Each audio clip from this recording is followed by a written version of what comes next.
Malo se fu mungia la opionga fo ni ka fo. Malo lava o mai tapenanga le tatou fautasi mai so tatou va nei teimi ao lo mai to ni vai aso tatou to itau no uile fa mana tuino tu to taso tatou tu nei tau sanga. Ia fa tai lava mo fa psila la opionga. Ka luenga longo winga lo fo le fa mo malo wa fa mga kuinga le kuko kas. Ia sa ka penga lava. Au le ku pusa fo le au va ngi vai ka wo ke ngo ka mai ki ngal benga fa vai ken. Ia u ma ku fo le au va ma ngang fa ro. Alo va ftai. E ai se swinga vo le lo tatou tapenanga talo ile tulanga o mea mo mia. Ele ngata ho ile lo tau mafa ia mavaenga fa pena nei teimi pe a fua tu tau sanga wa mavae talo na tau vale va al telefono le vai no u fa ngata martai. Pa ka ia me pa psiri. Pa fonga mai fo sa mo fo ia me se la o fionga. Ia le pe ngo fier ka pe ngango ngi vai. Ke le fo yo afi anga fio fa ngi la ko focus. Ia le mo fa o ai fa span ka pe nganga. Ele kiki le kupere fa mong ye kupe ngu o ya.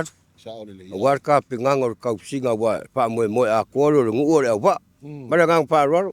O leo te mai tau watu o le toi tau fau isi va ngol tatou fautasi. Faisi o mine tu le tatou talonga foi e peo na sila fia. Na whawhai ngō whiena, tā penal tātou wape a fua atu i nei vaenga, eu te tau whare leia. Ia whaptai lawa lau tāunganga. Bongi le tāunganga. I le whai ngō whier ka penganga. Ia le hoa, maua fo i whaafonga ka kengi umamasa. E le mea lufa fo i le spuru limafi. O ringa ia whakari al kere fongi. O le lau aru la kupea amangongo ma le maka wafio anga. Kau whau wai. Ia mara nganga whaaruaru. Malo waftai. La sa o tiru tilo tu ngal nei tau sanga. O to ale leile tātou au waa tūlanga e peo nei wha moe. Ia whaafukai, o le ka penga peo fonga maua so makukara.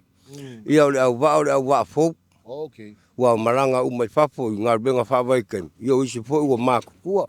Le fōu i kau wha ao ngai whangau. Ia o waa fōu i wha moe fua. Ana tau nūr malanga mai o fautasi Amerika Samoa li talo. La sau tāpenanga te tāpena i mole malanga me tātou so Amerika Samoa. Pena tau nūr no mai. Ia whaafukai. Wa me whainga sa ka penga i pia mongi au fōsi punki. Ia au ilea. Ia wo fio e kakalo ia Amerika Samoa. Alofa mai pe mongi au fōsi punki. Ia lea lala walo ai fōi lau papa malanganga whaaruaru. Ia o peu molo ka whakara ngala fo main ka fōsi punki o Amerika Samoa. Ia. Alo waftai. A whai nei ai wala aulia o Amerika Samoa wa leo tā pena le situ ngā fautasi Amerika Samoa. Leo whalau ilo Amerika Samoa e wala aulia tātou wa ai nei. I tātou motu nei i tū mua. A whai ai wala aulia lau wa ai te malanga. A whape wala aulia kaunga o alu a kari whaaruaru.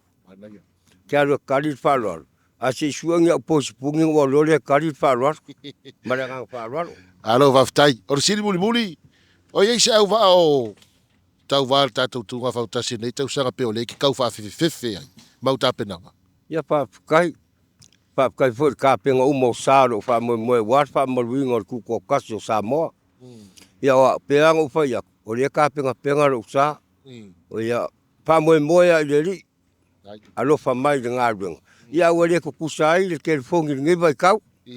Pāwāri mea whaamunga kuinga o le fua. Ma le kuko kasi. Maua sau sao le tāpenanga le tātou malo a. Ioe, pāwāri mea ia maua se sao o le kere whongi a warka penga inga o le kuko kasi o le maro. Malo whaafutai. E nisi vaenga whai ue te fia sau noa ai. Me se ia tāpenanga le tātou wa. Ia me se tapo inga le nuu mana fio anga o lo tāpenao na mai mo mai nei taimi. Ia whaafukai o mau fōi la vangoa. Mo le fōi la nganga whaafukai ka pua inga se o wafio anga. Tungasi, ia le kau o te sae whapea fōi kura whare ia poki. Le mamaru ia samu ki moki. Makua ia vaisongoke ma saori a kaua. Ia pa ia le ko whaori ma lo rako o rua poki ma o paau. Ai mese fōi mamaru o sio kumaro a inga le kai. Ia kapua ia mase manguia. Ai mese fōi ngō mangua le o whainga ruenga kokofia le kua. Ro kapua ia whaiva. Ia anga li reile kua ro ko kapua inga. Ia maranganga whaaruaru. Malo waftai. Manuia tāpenanga. Manuia fōi lalo whaiva o tātou wa al telefoni o vaido. Bole tu ngā tamartai nei tau sanga. whaapitai ia manguia foi lo ko kapo inga manguia foi ngā ruenga ringa yasu. 675, straight to Samoa,